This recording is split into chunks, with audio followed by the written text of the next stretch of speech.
మలివేద యుగపు రాజకీయ వ్యవస్థ ఎలా ఉందో మీకు నేను వీడియో తెలియజేస్తూ డిస్క్రిప్షన్లో మీకు నేను నోట్స్ అందజేస్తున్నాను. చివరిలో మీకు ఒక క్విజ్ కాంపిటీషన్ పెడుతున్నాను. ఆ క్విజ్ కూడా మీరు శుభ్రంగా ఆన్సర్ చేయగలిగితే దీని మీద మీకు మంచి పట్టు లభిస్తుంది. మలివేద యుగంలో రాజకీయ వ్యవస్థలో ఏం సంభవించింది? మలివేద యుగం నాటికి ఒక ప్రత్యేకత ఉంది. పశుపోషణ స్థానంలో వ్యవసాయం ముఖ్యవృత్తి అయింది. అర్ధ సంచార జీవితం స్థానంలో స్థిర నివాసాలు ప్రారంభమయ్యాయి. స్థిర నివాసాలు ప్రారంభం కావడంతో గ్రామాలు ఏర్పడ్డాయి. చిన్న చిన్నగా పట్టణాలు ఏర్పడటం ప్రారంభమయ్యాయి. రాజు ఉండేటువంటి ఒకనొక నగరమే రాజధానిగా మారటం ప్రారంభమైంది. అంటే రాజ్యము అనే భావన ఏర్పడింది. కింగ్డమ్ అనే భావన ఏర్పడింది. ఎప్పుడైతే రాజ్యం అనే భావన ఏర్పడిందో రాజన్ ఆ రాజ్యానికి అధిపతి అయ్యాడు. మలివేద యుగంలో రాజన్ అంటే కేవలం గణనాయకుడు, తెగనాయకుడు అని చెప్పుకున్నాం మనం. కానీ ఇప్పుడు మలివేద యుగం నాటికి రాజన్ అంటే అర్థము అతను రాజ్య అధిపతి. కనుక రాజు ఎక్కడ ఉంటాడు, ఆయన మొత్తము భూమండలాన్ని పరిపాలిస్తాడు. కాబట్టి రాజన్ అంటే భూమి మీద అధిపతి.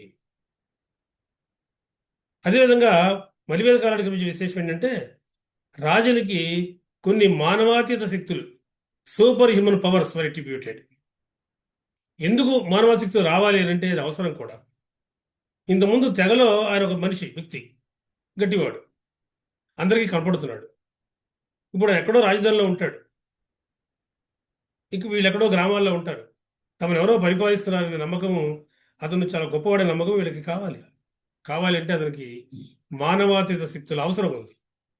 కాబట్టి మలివేద నాటికి రాజుకి కొన్ని మానవాతీత శక్తులు, దివ్యత్వ శక్తులు ఆపాదించబడ్డాయి. అయితే ఆయన కూడా మామూలుగానే జన్మిస్తాడు కాబట్టి ఇటువంటి మానవాతీత శక్తులు ఎలా వస్తాయి అంటే కొన్ని ప్రత్యేకమైన యాగాలు చేయడం ద్వారా. ఆ యాగాల్లో ప్రధానంగా కనపడేటివి రాజసూయ యాగము, అశ్వమేధ యాగము, వాజపేయి యాగము. ఈ మూడు ప్రధానమైనవి. రాజసూయ యాగము అంటే ఎప్పుడైతే తను కొత్తగా రాజు అవుతాడో ఆ రాజు అయిన సమయంలో రాజు చేసిన యాగం పేరే రాజసూయ యాగము. రాజసూయ యాగం చేసిన వారికి కొన్ని దివ్యత్వ శక్తులు వస్తాయి, పరిపాలన బాగా చేయగలుగుతాడు అనేది ఒక నమ్మకం. మహాభారతంలో ధర్మరాజు ధృతరాష్ట్రుడు కొంత అర్ధభాగాన్ని ఇచ్చినప్పుడు ఇంద్రప్రస్థానికి వెళ్ళి, ఇంద్రప్రస్థం అంటే వాళ్ళ ఢిల్లీ, హస్తినాపురం అంటే మేరట్, ఆ ఇంద్రప్రస్థానికి వెళ్ళి అక్కడ తాను రాజ్యాన్ని పరిపాలించే ప్రారంభంలో ఆ రాజసూయ యాగాన్ని చేస్తాడు. కానీ రాజసూయ యాగాన్ని నూతనంగా రాజులైన వాళ్ళు చేస్తే వాళ్ళకు కొంత శక్తులు వస్తాయి, ఇది నమ్మకం. దాని తర్వాత రెండవది అశ్వమేధ యాగము. అశ్వమేధ యాగం చేసి ఆ గుర్రాన్ని కనుక స్వేచ్ఛగా వదిలిపెడితే అది ఎంత ప్రాంతంలో తిరుగుతుందో ఆ ప్రాంతం అంతా కూడా ఆ రాజుకు చెందుతుంది అనేటువంటిది అశ్వమేధ యాగంలో మనకు కనిపించేటువంటివి. కానీ రాజ్య విస్తరణకు పనికొస్తుంది. కాబట్టి అశ్వమేధ యాగం రాజు యొక్క బలానికి చిహ్నం. ఆయన కొన్ని అపారమైన శక్తులు లభిస్తాయి అశ్వమేధ యాగం చేయడం ద్వారా. అనేక మంది అశ్వమేధ యాగం చేశారు. రామాయణంలో శ్రీరామచంద్రుడు చేశాడు. అదేవిధంగా మహాభారతంలో ధర్మరాజు చేశాడు. మనం రాబోయే చరిత్రలో కూడా చాలా మంది రాజులు ఎవరెవరు అశ్వమేధాలు యాగాలు చేశారో అటు ఇండియన్ హిస్టరీ, ఆంధ్ర హిస్టరీ చెప్పుకోబోతున్నాం. అదేవిధంగా మరొక యాగము వాజపేయ యాగము. వాజపేయ యాగాన్ని రాజులు తమ వయసు మళ్ళిన తర్వాత వృద్ధులుగా ఉన్న సమయంలో చేసే యాగమే వాజపేయ యాగం. వాజపేయ యాగంలో రథాల పోటీ ఉంటుంది. యాగం పూర్తయ్యాక రాజు కూడా పాల్గొంటాడు. రాజు గెలవాలి. రాజు గెలిస్తే అతనికి ఇంకా పరిపాలించే శక్తి ఉంది అని నమ్మకం. అలా కనుక వాజపేయి యాగం చేస్తే అటువంటి రాజుకి యవ్వన శక్తులు తిరిగి వస్తాయి. రాజు అని పిలువబడినవాడు సామ్రాట్ అవుతాడు, రాజులకే రాజు అవుతాడు. కనుక యాగం చేయడం ద్వారా రాజు సామ్రాట్ అవుతాడు అంటే మనం గుర్తుపెట్టుకోవాల్సి ఉంటుంది వాజపేయి యాగము. వాజపేయి యాగంలో రథాల పోటీ ఉంటుంది. కానీ ఇటువంటి యాగాలు చేయడం ద్వారా రాజుకి దివ్యత్వ శక్తులు వస్తాయి. కాబట్టి ఆయన ఎక్కడో ఉన్నప్పటికీ కూడా మనం పరిపాలించగలుగుతాడు. కాబట్టి ఈ రకమైన మార్పు మనకు కనపడుతుంది. అంటే ఒకప్పుడు కేవలం రాజు తెగ నాయకుడు మాత్రమే, ఇప్పుడు అది కాదు. కొంతవరకు నిరంకుశ రాజరిక పరిపాలనకి ప్రారంభం మలివేద కాలం. మరొక వైపున మలివేద యుగంలో సభా సమితికి విలువ తగ్గిపోవడం చూస్తాం మనం. ఋగ్వేద యుగంలో సభా సమితి అనేటువంటి ప్రజా సంఘాలు నేను చెప్పాను మీకు. నేను ఒకసారి మళ్ళీ ఆ వీడియో కూడా చూడండి, దీంతో పాటు దాన్ని యాడ్ చేస్తాను చివరిలో. సభా సమితికి ఇప్పుడు విలువ తగ్గిపోయింది. అయితే ఉన్నాయి, నామమాత్రమై ఉన్నాయి, నామమాత్రంగా కొనసాగినవి, కానీ సభా సమితికి విలువ తగ్గిపోయింది. ఒకప్పుడు సమితి అంటే ఆ తెగ ప్రజలంతా కలిసి కూర్చునేవాళ్ళు. ఇప్పుడు ఆ పరిస్థితి లేదు. గ్రామాలు గ్రామాలు విస్తరించినాయి. వాళ్ళు ఎట్లాగైతే భారతదేశంలో ఒక ముఖ్యమంత్రి ప్రధానమంత్రి ఉంటారో అట్లా. కాబట్టి అందరూ కలిసి కూర్చొని నిర్ణయాలు తీసుకోవడం ఏం అవ్వదు. అందరూ రాజు ఎక్కడున్నాడో అక్కడ కొద్దిమంది ముఖ్యులు మాత్రమే, రాజు ఉద్యోగులు, అధికారులు, రాజు కుటుంబానికి చెందిన వాళ్ళు మాత్రమే సభల్లో సమితిలో ఉండగలిగేవాళ్ళు. అంటే ఇంతకుముందు మనం ఋగ్వేద యుగంలో ఏవైతే డెమోక్రటిక్ వాల్యూస్ అని చెప్పుకున్నామో ఆ విలువ ఇక్కడ తగ్గిపోయినాయి. వాటి మాటకు కూడా అంత ఎక్కువ విలువ లేదు, కొనసాగినవి. ఆ తర్వాత అది కూడా పోతే చెప్పుకోబోతుంది మళ్ళీ ఏదైనా దాటిన తర్వాత. అదేవిధంగా తిరిగి మళ్ళీ మనకి పురోహిత, సేనాని, వ్రజపతి ఇటువంటి వాళ్ళు ఉండేవాళ్ళు చెప్పుకున్నాం మనం. ఇప్పుడు ఆ స్థానంలో ఇక్కడ మనకి 12 మంది రత్నిన్లు అనేవాళ్ళు కనపడుతున్నారు. రత్నిన్లు, రత్నిన్లు అంటే వజ్రాలు ధరించిన వారు, వజ్రాల వంటి వారు, ఇది అర్థం. కాబట్టి వజ్రాలు ధరించిన వారు అనే పేరు కింద ఈసారి మనకి 12 మంది అధికార వర్గం కనపడుతోంది. పూర్వకాలపు పురోహిత, పూర్వకాలపు సేనాని, అలాగే గ్రామణి. గ్రామణి అంటే చెప్పేదానికి మీకు నేను ఒక గ్రామ పెద్ద అంటే కుటుంబ సమూహాల యొక్క పెద్ద అని, లేదా ఒక చిన్న చిన్న సైనిక సమూహాలకి నాయకుడు అని. ఇప్పుడు గ్రామణి అంటే అర్థం కాదు, గ్రామాలు వచ్చేసి గ్రామ నాయకుడు. ఋగ్వేదంలోని గ్రామణి కొన్ని కుటుంబాల యొక్క కలయిక మీద నాయకుడు, గ్రామం మీద నాయకుడు అయితే ఇప్పుడు విలేజెస్, జనపదాల మీద నాయకుడు. అదేవిధంగా సూతుడు, సూతుడు అంటే రాజు యొక్క రథసారథి, సూతుడు అని పిలుస్తాం మనం. కాబట్టి ఆయన. అదేవిధంగా రాజు ఏదైనా తెలియజేయాలంటే ప్రజలకి ఈ యొక్క సూతుడు ద్వారా తెలియజేస్తాడు. క్షత్త లేదా క్షత్రి, ఇతను రాజసేవకుడు అంటే అంతఃపుర అధికారి, చాంబర్లేన్, ఆఫీసర్ అది చాంబర్లేన్. భాగదూగా, పన్ను వసూలు చేసే అధికారి. సంగ్రహుత్రు, ఖజానా అధికారి. పెరుగుతున్నారు, అధికార వర్గం పెరుగుతుంది, బ్యూరోక్రసీ పెరుగుతుంది, మనం గమనించాలి. అక్షవాప, అక్షవాప అంటే లెక్కలు సరిచూసే అధికారి. అదేవిధంగా పాచికల పర్యవేక్షకుడు. అదేవిధంగా మరొక ఆయన గోవికర్తన, అటవీ అధికారి. పాలగల అంటే దూత, రాయబారి, సందేశాలు తీసుకెళ్ళేటువంటి వాడు. తక్షణ, ఇది బాగా గుర్తుపెట్టుకోండి, తక్షణ అంటే వడ్రంగి. అదేవిధంగా చివరిది రథకార అంటే రథాల తయారీ చేసేటువంటి ఆయన రథకారుడు. ఈ రకంగా 12 మంది రత్నిన్లు ఏర్పడ్డారు. వీళ్ళు అధికార వర్గం అని చెప్పొచ్చు. పురోహితుడేమో ఇంతకుముందులాగానే రాజుగారికి మంత్రాంగంలో సాయం చేస్తూ ఉంటాడు. సేనాని సైన్యాన్ని పోషిస్తూ ఉంటాడు. ఇవన్నీ పోషించడం ఇన్ ద సెన్స్ వాటిని బస్ట చేస్తూ ఉంటాడు. ఇక పోషణ అంటే ఈ కాలం కూడా సిద్ధ సైన్యం లేదు.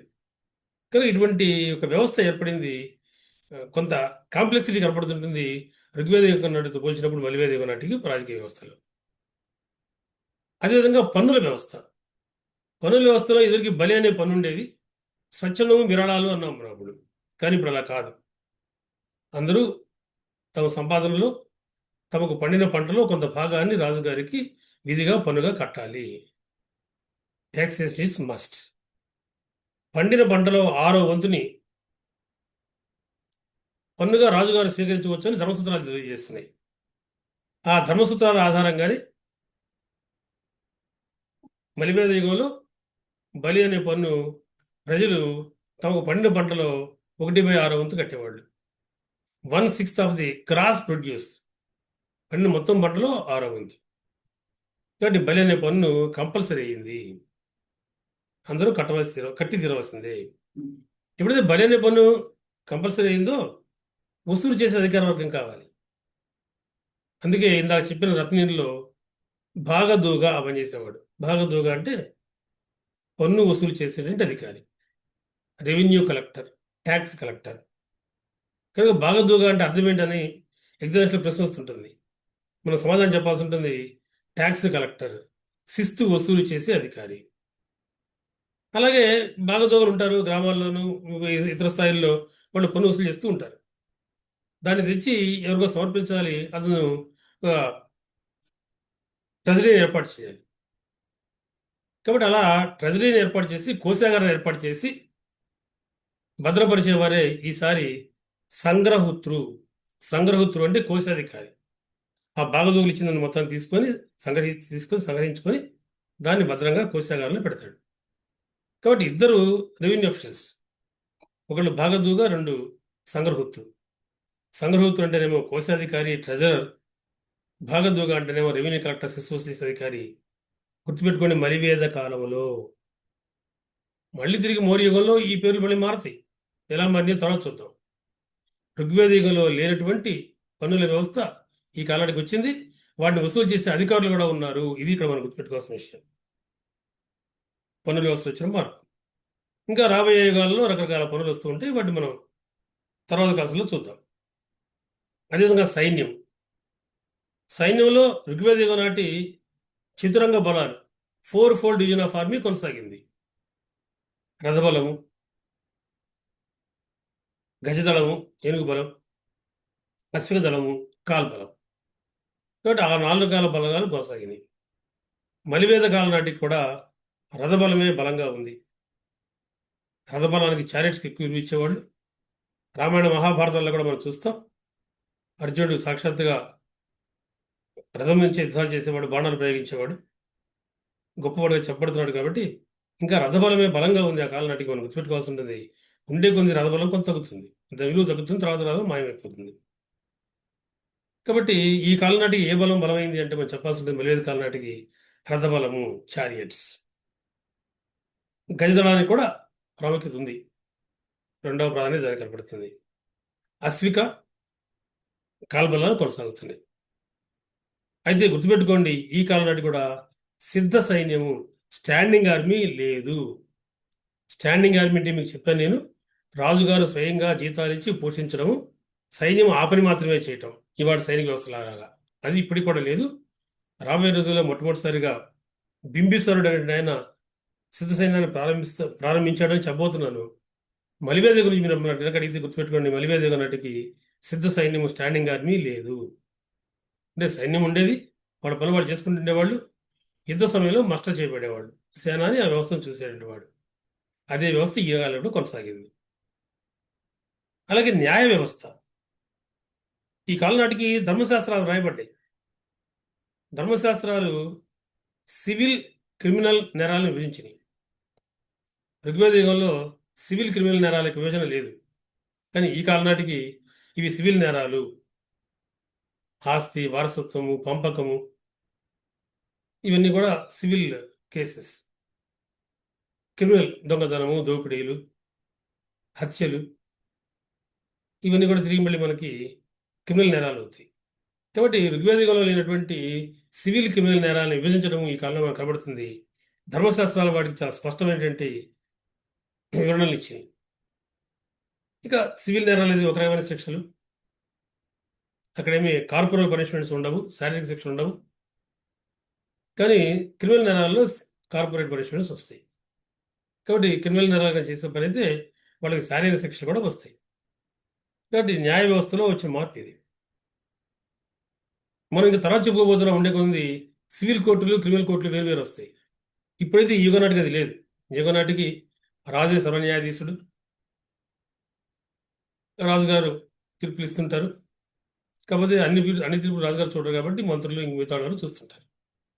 కనుక అటువంటి వ్యవస్థలో మనకి మలివేద కాలపు రాజకీయ వ్యవస్థ కనపడుతుంది. కనుక మలివేద కాలపు రాజకీయ వ్యవస్థ అనగానే రాజు దైవాంశంభూతుడు, రాజుకు విలువ పెరిగింది, రాజు భూమి మీద అధిపతి, భూమి మొత్తం ఆయనకే చెందుతుంది, సభా సమితిలకి విలువ పోయింది, 12 మంది రత్నుల అధికార వర్గం ఏర్పడింది, బలి అనే పన్ను కంపల్సరీ అయింది, భాగదూగా ట్యాక్స్ కలెక్టర్, సంగ్రహుత్రు కోశాధికారి. ఇటువంటి వ్యవస్థని మనం ఈ కాలంలో చెప్పుకుంటున్నాం. ఇది ఇంకేం మారింది అనేది తర్వాత క్లాస్లో చూద్దాం. కనుక మలివేద కాలపు రాజకీయ వ్యవస్థలో మీరు గుర్తుంచుకోవాల్సిన అంశాలు ఇవి. ఇటువంటి వీడియోలు ఎప్పటికప్పుడు చూడండి. సిరీస్కి వస్తున్నాయి, వాటి నోట్స్ రాసుకోండి. ఎప్పుడు తరువు అయిపోతే నెక్స్ట్ టాపిక్ తేలికైపోతుంది. Please subscribe the channel, comment on the channel, get some questions answered if you comment on the video. Please like and share it to the other members who are preparing seriously for the examination. నేటికి స్వస్తి.